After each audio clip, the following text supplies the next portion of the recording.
Jsme v Make-up Institutu Prague na slavnostním otevření. Je tu spoustu zajímavých lidí, modelů, modelek, vizážistů a make-up artistů. A vy díky nám můžete být taky.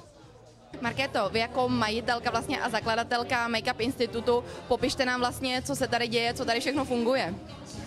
Ano, Make-up Institut Prague je v podstatě nejmodernější vzdělání, co můžete dostat tady v Česku. Nemyslím to nějak sebevědomě, ale vím, co říkám, protože naši studenti opravdu po dokončení studia mají rozjetou kariéru.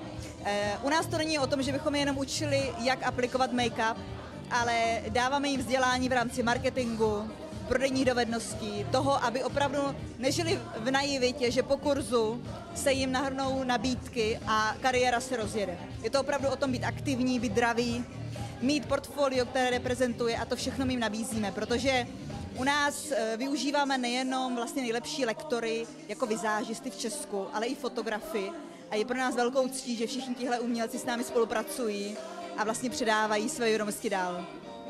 A jak si vybíráte produkty, kosmetiku, se kterou pracujete? My jsme nezávislí, což si myslím, že je velké plus, to znamená, nejsme propojeni s žádnou konkrétní značkou. Máme tady velkou míru a každý student si může vlastně vybrat, s čím mu vyhovuje pracovat. A myslíte, vychovali jste už nějaké talenty vyloženě? Ano, musím říct, že jo.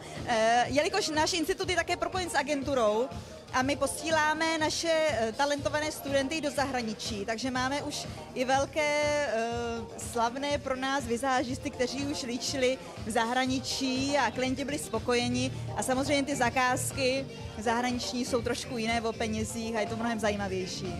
A povězte nám ještě, jaký lektory vlastně tady máte? Takže já jsem moc hrdá, že můžu říct, že mezi naše lektory patří například Klaudie Marčeková, což je považována opravdu za královnu českého make-upu, zakladatelku. Saša Isar, velká vlastně persona, která učí u nás speciální efekty, úžasný člověk. Potom u nás učí Filip Novák, kreativní extreme make-up, učí u nás Zuzana Machalová, Andrea Susojová, Tomáš Moučka, Jana Letková, mnohé další, a neustále hledáme nové a nové talenty a vizážisty, kteří můžou těm novým předat něco dalšího. Sašo, pověz mi, proč jsi zvolil tadyhle ten make-up, právě na pánský make-up? Protože dneska máme jakoby oficiálně otevřený našeho jakoby institutu, kde já tady jakoby dělám jeden z lektorů, a tak jsme zvolili takový jakoby extravagantnější make-up, aby byla nějaká sranda, aby ty chlapy nevypadaly pořád stejně. Jasně. A ty jsi známý právě tím, že děláš hodně právě extravagantní make-up a různý takový krvavý věci. Co tě víc baví? Líčit třeba na přehlídky nebo právě ten extravagantní make-up, to líčení? Jo, ty máš na mysli speciálních efektů. Ty krvavé věci jsou speciální efekty. Tak jelikož poslední 13 let dělám víc filmů, a tak spíš mi baví ty filmové věci, jako ta móda už jakoby trošku odeznívá, a spíš jako dělám ty filmy, které mi víc baví. Klaudie, proč jste zvolila zrovna tento make-up na slečnu? Tak já mám teda strašně ráda make-upy, které jsou osobitý, sexy, ale tak trošku bych řekla spíš jako naturálnějšího typu. Samozřejmě tohle není až tak naturální, je tam zvýrazněný obočí, oči, který jsem vystínovala víceméně spíš jakoby sexy, aby vypadala, a to je všechno. No.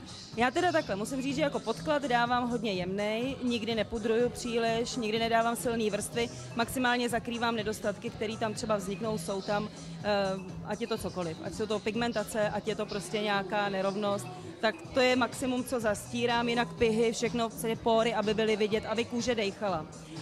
Oči jsou pro mě dominantou, a pak se zvolí vlastně k typu, jestli teda se bude dělat nějaká výrazná rtěnka anebo světlonka.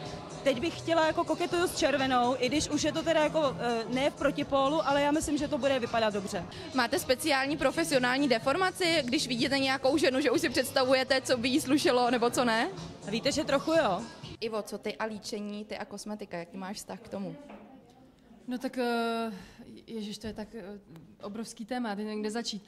Asi, jelikož když jsem začínala s modelingem ve 14 letech, tak to byl spíš takovej vztah, nevztah, takovej, je to moje práce, někam si sednu, něco na mě naplácají.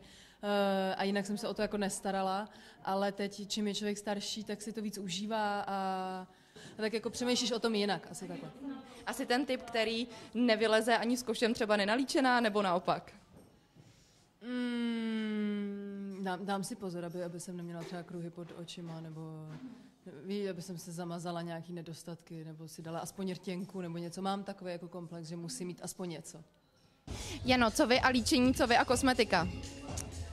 Ke kosmetice mám velmi blízko, protože mám dokonce zkoušku z kosmetologie. Měla jsem ji jako volitelný předmět. A co já a líčení, tak líčení vzhledem k mé profesi, které jsem se věnovala, pomys a v průběhu jakoby studií profesní modelky, tak samozřejmě líčení k tomu patří a zrovna dneska mě takové líčení čeká, protože mám po dlouhé době přehlídku v rámci Mezinárodní Miss Neslyšících. A líčíte se ráda, nebo když máte volný čas, tak spíš necháte pleť odpočívat? Spíš nechávám pleť odpočívat a ve volných chvílích použiji spíš pouze řasenku a lesknarty. Co byste popřála tady tomu openingu Make-up institutu? Já bych popřála samozřejmě spoustu spokojených zákaznic, a aby se jim dařilo a aby ty ženy odtud odcházely krásné a s pocitem absolutního sebevědomí.